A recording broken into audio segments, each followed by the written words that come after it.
বাবা মানে পাহাড়, সব ঝড় বৃষ্টি, দুঃখের ভার নিজের কাঁধে নিয়ে দাঁড়িয়ে থাকা এক মানুষ। আমরা শুধু তার ছায়ায় বাঁচি, কিন্তু ভাবি না সেই পাহাড়টাও একদিন ক্লান্ত হতে পারে। বিসমিল্লাহির রহমানির রহিম। হ্যালো এভরিওয়ান, আসসালামু আলাইকুম। কেমন আছেন সবাই? আশা করি কাছে ও দূরে, দেশ কিংবা দেশের বাইরে, যে যেখান থেকে আমার আজকের ভিডিওটি দেখছেন বা শুনছেন, মালিকের দয়ায় সবাই সুস্থ আছেন, ভালো আছেন, নিরাপদে আছেন। আমরা আলহামদুলিল্লাহ আপনাদের সকলের দোয়া ও ভালোবাসায় মালিকের অশেষ দয়ায় বেশ ভালো আছি। আর যারা অসুস্থ থেকে আমার ভিডিওটি দেখছেন বা দেখছেন না, তাদের সকলের সুস্থতা কামনা করে মায়ের সংসার চ্যানেল থেকে নতুন দিনে নতুন আরও কিছু কাজ ও গল্প নিয়ে চলে আসলাম আপনাদের মাঝে। আশা করছি বরাবরের মতো আমার আজকের ভিডিওটি আপনাদের কাছে অনেক ভালো লাগবে। ভিডিওর শুরুতেই সেই পুরনো রিকোয়েস্ট, প্লিজ একটি লাইক দিয়ে ভিডিওটি শুরু করবেন সবাই। আপনাদের একটি লাইক আমাকে অনেকের মাঝে পৌঁছে দিতে সাহায্য করে। আপনাদের লাইক কমেন্টগুলো আমাকে নতুন দিনের নতুন ভিডিও বানাতে অনেকটাই উৎসাহিত করে। বাবার রুমের পাশ দিয়ে যাচ্ছিলাম, হঠাৎ মনে হলো বাবার রুমটা একটু ঘুরে আসি, দেখে যাই বাবা আজকে কি করছে। বেশ অনেক দিন হলো বাবার সাথে ওইভাবে আগের মতো সময় কাটানো হয় না। শুক্রবারটা ছুটি পেলেও অনেকটা আলসেমির মধ্যে যায়। তারপরও বিয়ের পর একদম বাবাকে সময় দেওয়া হয় না। ছুটির এই একটা দিন বউটাকেও তো একটু সময় দিতে হয়, তাই না? বউকে নিয়ে একটু বেরোলেই দিনটা যেন কেমন পার হয়ে যায়। বাবাকে আর সময় দেওয়া হয় না। রুমে ঢুকে দেখি বাবা নেই, বাবা গেছেন ঔষধ আনতে। আমি বাবার রুমে ঢুকেই দেখি রুমটা বেশ অগোছালো, ঠিক যেমন ছোটোবেলায় আমি আমার রুমটাকে করে রাখতাম সেম অবস্থা। বাবার এখন বয়স হয়েছে, শরীরটাও আগের মতো নেই। আমিও সারাদিন অফিসের কাজে অনেকটাই ব্যস্ত থাকি। এমন অনেক দিন যায় বাবার চেহারাটাও দেখা হয় না। অফিস থেকে এসে খেয়ে দিয়ে শুয়ে পড়তে হয়, আবার সকালবেলা ঘুম। আমি এই কথাগুলো ভাবছিলাম আর একটু একটু করে রুমটাকে গোছাচ্ছিলাম। রুম গোছাতে গোছাতেই আমি আমার বউ মানে জুইকে ডাক দিলাম। জুই, বাবার রুমের একই অবস্থা। জুই এসে চিৎকার করে বলল, কেন, কি হয়েছে? বাবার রুমটা এত অপরিষ্কার কেন? আমি ওকে জিজ্ঞেস করলাম। জুই আমাকে উত্তর দিল, তো আমি কি করব? কি করব মানে? তোমাকে তো বলছি বাবার যত্ন নিতে। জুই আমাকে বলল, আমি কি প্রতিদিন শুধু ওনাকে নিয়ে পড়ে থাকবো? সংসারের যত সব কাজ সব তো আমাকেই করতে হবে, তাই বলে বাবার যত্ন নিবা না জুই? আমি বলার সাথে সাথে ও একটা ধমক দিয়ে মুখটা কালো করে বেরিয়ে গেল। আমি ওকে আর কিচ্ছু বললাম না, নিজেই রুমটাকে গোছাতে শুরু করলাম। হঠাৎ করে চোখের সামনে পড়লো বাবার টেবিলের উপরে একটা খাতা রাখা। আমার বেশ কৌতূহল হলো, বাবা তো খাতা দিয়ে কি করবে? একটু কৌতূহল বসেই এগিয়ে গেলাম। খাতার প্রথম পেজটা উল্টিয়ে দেখলাম বাবার হাতের লেখা। লেখা আছে আমার ডায়েরি। লেখাটা দেখে আমার কাছে বেশ অবাক লাগলো। বাবা তো কখনো ডায়েরি লিখতো না।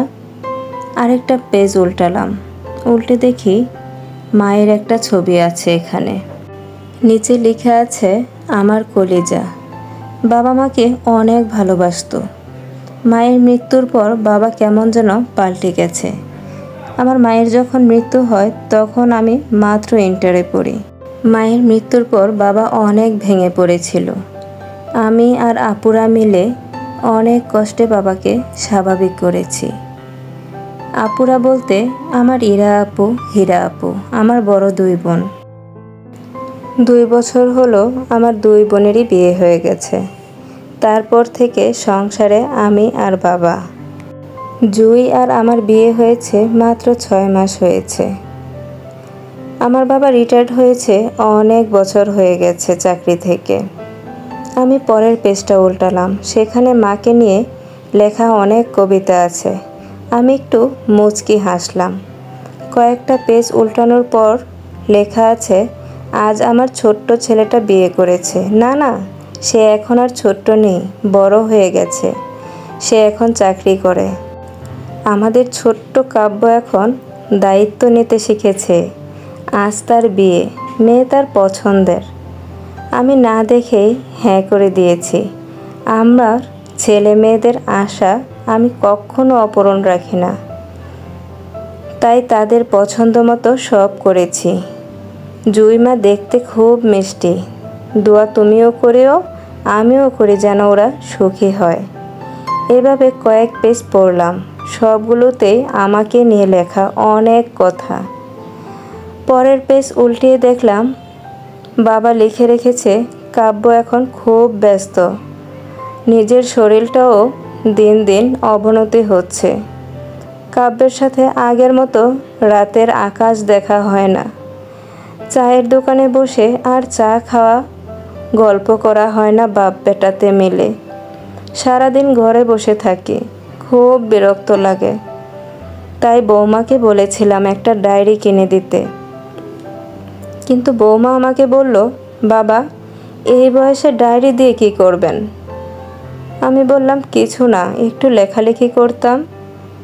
বৌমা আমাকে বলল, এত টাকা দিয়ে ডায়েরি কিনতে হবে না, অল্প টাকা দিয়ে একটা খাতা নিয়ে আসেন, কি লিখবেন ছাতার মাথা। আমি একটু লজ্জা পেলাম। আজকাল টাকার জন্য বৌমার কাছে হাত পাততে হয়। গত মাসে ওষুধের টাকা খুঁজতে গিয়ে অনেক বকা শুনতে হয়েছিল। বলেছে এত দামি দামি ওষুধ না খেয়ে অল্প দামি ওষুধ খেলেই তো হয়। আমি এখন আর দামি ওষুধগুলো খাই না, জানো তো। আমি সেদিনই কিছু বলিনি। কিছু কিভাবে বলবো? কাব্যকে বললে কাব্যর মন খারাপ হবে, আবার ভাবতেও পারে ওর পছন্দের বিয়ে, আমি হয়তোবা মিথ্যে বলছি। সে এখন নিজের ঘর সংসার নিয়ে ব্যস্ত। আমি চাই না তাদের সুন্দর সংসারটা নষ্ট করতে। এখন যে ওষুধগুলো খাচ্ছি সেগুলো অনেক সস্তা, তাতেও কষ্ট নেই। ছেলের সাথে আছি, এটাই যথেষ্ট। তবে বৌমা আমাকে একটু সহ্য করতে পারে না, জানো। আমি কিছু বলতে গেলেই সে বিরক্ত হয়। কোমরের ব্যথাটা বেড়েছে। বৌমাকে ডাক্তার দেখাতে যাব বলে কিছু টাকা চাইতে বৌমা বলল, যত সব ডং। তাই আমি কিছু বলিনি। বাধ্য হয়ে এই মাসের ঔষধের টাকাটা বাঁচিয়ে রেখেছি। এই মাসে আর ঔষধ খাইনি। ডাক্তার দেখাবো, ডাক্তার দেখাতে যাব।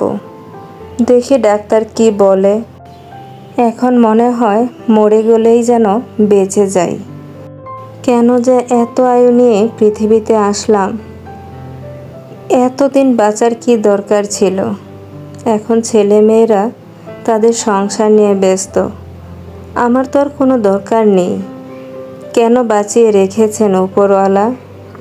জানো, এই ক্ষেত্রে কিন্তু তোমার ভাগ্যের প্রতি আমার অনেক হিংসা হয়।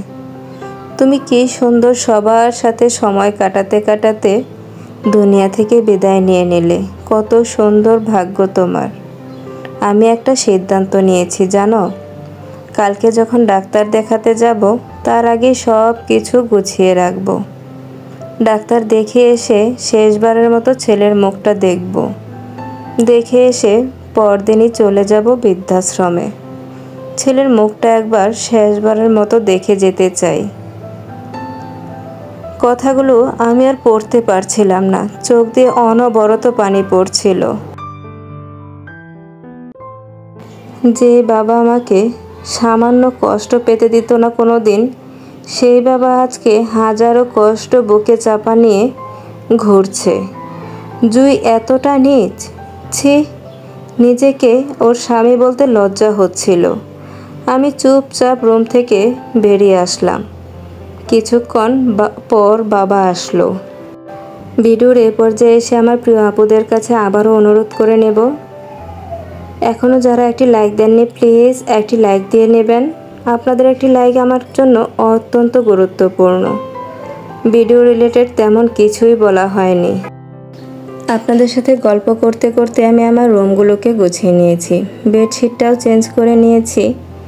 তার সাথে সাথে আজকে কিন্তু সারা দিন বাসায় গ্যাস ছিল না, একদম বিনা নোটিশে। কি আর করার, রাইস কুকারই ভরসা।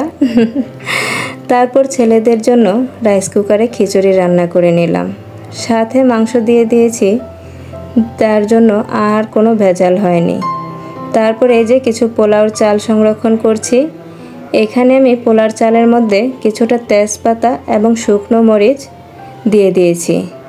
এতে করে কি হয়, আমার প্রিয় আপুরাদের নিশ্চয়ই জানে, যারা জানে না তাদের নিশ্চয়ই কাজে আসবে। এতে করে চালটা বেশ কিছুদিন ভালো থাকে, অনেক দিন পর্যন্ত কিন্তু চালে একদম পোকা হয় না।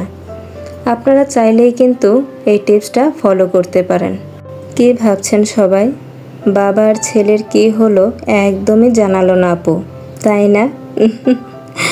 পরবর্তী ভিডিওতে অবশ্যই আপনাদের সাথে শেয়ার করব ছেলেটি তার বাবার জন্য কি করলো। তার জন্য কিন্তু পরবর্তী ভিডিওটা অবশ্যই সবাই দেখে নেবেন। আর কেমন লাগছে গল্পগুলো অবশ্যই সবাই জানাবেন। আজকের ভিডিও থেকে আমি এখানেই বিদায় নেব। মালিকের দয়ায় সবাই সুস্থ থাকবেন, ভালো থাকবেন, নিরাপদে থাকবেন। আমাদের জন্য সবাই দোয়া করবেন। আল্লাহ হাফেজ। আসসালামু আলাইকুম।